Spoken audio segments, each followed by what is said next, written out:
नमस्कार। इस बुलेटिन में बात होगी पेगासस मामले में सुप्रीम कोर्ट की सख्ती की, सांसद विधायकों पर बढ़ते आपराधिक मामलों की। जानेंगे कैप्टन अमरिंदर से फिर क्यों नाराज हुए नवजोत सिंह सिद्धू। बात करेंगे ओम प्रकाश चौटाला और मुलायम सिंह के बीच मुलाकात की। और बुलेटिन के आखिर में बात बीजेपी को मिले चुनावी चंदे की। बुलेटिन की शुरुआत करते हैं पेगासस पर सुप्रीम कोर्ट में हुई सुनवाई से। पेगासस जासूसी मामले को लेकर केंद्र सरकार ने जवाब दाखिल करने के लिए सुप्रीम कोर्ट से शुक्रवार तक का समय मांगा है। पहले इस मामले में सरकार को कोर्ट ने 10 अगस्त तक जवाब दाखिल करने के लिए कहा था। आज हुई सुनवाई के दौरान मुख्य न्यायाधीश एन.वी. रमन्ना ने इसी बात को लेकर चिंता जताई कि याचिकाकर्ता इस मसले पर सोशल मीडिया पर बहस कर रहे हैं। उन्होंने कहा कि बेहतर होगा कि इस मसले पर कोर्ट में सुनवाई हो। अब इस मामले की सुनवाई सोमवार को होगी। सीजेआई ने कहा, याचिकाकर्ता मीडिया में बयान दे रहे हैं, लेकिन हम चाहते हैं कि सारी बहस कोर्ट में हो। अगर याचिकाकर्ता सोशल मीडिया पर बहस करना चाहते हैं तो ये उन पर है। अगर वो कोर्ट में आए हैं तो उन्हें कोर्ट में बहस करनी चाहिए। उन्हें कोर्ट पर भरोसा रखना चाहिए। जो बात है वो कोर्ट में कहें। एक समानांतर कार्रवाई सोशल मीडिया के जरिए ना करें। किसी को भी अपनी सीमा नहीं पार करनी चाहिए और सभी को इस मामले में अवसर प्रदान किया जाएगा। चीफ जस्टिस ने सभी याचिकाकर्ताओं और वकीलों से कहा कि वो कोर्ट पर भरोसा रखें। साथ ही उन्होंने कहा कि अगर कोर्ट मुद्दे को समझने के लिए कोई सवाल पूछे तो उसका गलत मतलब ना निकालें।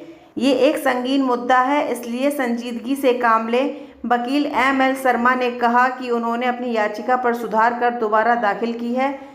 वो इस मसले पर बहस करना चाहते थे, लेकिन कोर्ट ने कहा कि वो आज मामले की सुनवाई नहीं कर रहे हैं, सोमवार को करेंगे। सीजेआई ने कहा कि सिस्टम में भरोसा रखना चाहिए। कपिल सिब्बल ने सीजेआई की बातों में सहमति जताई। राजनीति में अपराधियों का कितना बोलबाला है, इसका अंदाजा इसी बात से लगाया जा सकता है कि पिछले 2 साल से भी कम वक्त में लंबित क्रिमिनल केस में 17% की बढ़ोतरी दर्ज की गई है। मौजूदा पूर्व सांसदों विधायकों के खिलाफ लंबित आपराधिक मामलों में 2 साल से भी कम वक्त में 17% की बढ़ोतरी दर्ज की गई है, जो अपराध के साथ राजनीतिक गठजोड़ का एक सबूत है। इसे रोकने के लिए सुप्रीम कोर्ट पिछले 5 साल से कोशिश कर रही है। धन बाहुबल की वजह से निर्वाचित प्रतिनिधि मामले को विलंबित करने में सफल हो जाते हैं। मुख्य न्यायाधीश एन.वी. रमन्ना की अगुवाई वाली सुप्रीम कोर्ट की बेंच ने अश्विनी उपाध्याय द्वारा दायर एक जनहित याचिका पर 9 महीने बाद सुनवाई फिर से शुरू की। इससे पहले विशेष अदालतों की स्थापना करके सांसदों विधायकों के खिलाफ मामलों में तुरंत सुनवाई की मांग की गई। न्याय मित्र वरिष्ठ अधिवक्ता विजय हंसारिया ने निर्वाचित प्रतिनिधियों के खिलाफ मुकदमे की स्थिति की निराशाजनक तस्वीर पेश करने वाली एक रिपोर्ट प्रस्तुत की। अधिवक्ता स्नेहा कलिता की सहायता से रिपोर्ट सौंपी गई। रिपोर्ट में हंसारिया ने कहा कि दिसंबर 2018 में मौजूदा पूर्व सांसदों विधायकों के खिलाफ लंबित आपराधिक मामलों की संख्या 4122 थी। दिसंबर 2020 में यह बढ़कर 4859 हो गया है। 2 साल से भी कम समय में 17% की बढ़ोतरी दर्ज की है। उन्होंने कहा कि सुप्रीम कोर्ट ने पिछले साल 16 सितंबर, 6 अक्टूबर, 4 नवंबर को सीबीआई समेत केंद्रीय एजेंसियों को जांच किए जा रहे लंबित मामलों की स्थिति रिपोर्ट देने का आदेश दिया था। हंसारिया ने कहा कि बार बार निर्देश देने के बावजूद केंद्र ने ऐसी कोई रिपोर्ट नहीं दी है। इस मामले में सुप्रीम कोर्ट ने कहा कि हाईकोर्ट के बिना इजाजत के राज्य सरकारें सांसदों और विधायकों के केस वापस नहीं ले सकेंगी। सीएम कैप्टन अमरिंदर सिंह के साथ लंबी तकरार के बाद अब नवजोत सिंह सिद्धू पंजाब कांग्रेस के अध्यक्ष हैं। अध्यक्ष बनने के बाद से उनके अंदाज काफी अलग नजर आ रहे हैं और वे एक्टिव मूड में भी दिख रहे हैं। सिद्धू ने एक बार फिर से पंजाब सरकार पर हमला बोला है। उन्होंने ट्वीट करते हुए पंजाब सरकार के सामने एक के बाद एक सवालों की झड़ी लगा दी है। इस बार उन्होंने नशे के मुद्दे पर सरकार से सवाल पूछे हैं।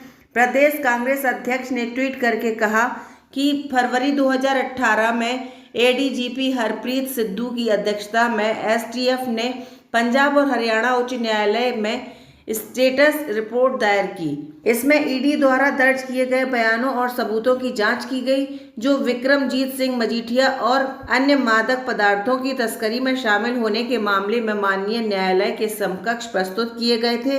जनता को और कितना इंतजार करना होगा? उन्होंने पूछा कि इस पूरे मामले पंजाब सरकार और पंजाब पुलिस ने क्या जांच की थी, इस बात को पूरी तरह से जनता के सामने रखा जाए। सरकार ने रिपोर्ट प्रस्तुत करने के बाद 2.5 वर्षों में क्या कार्रवाई की?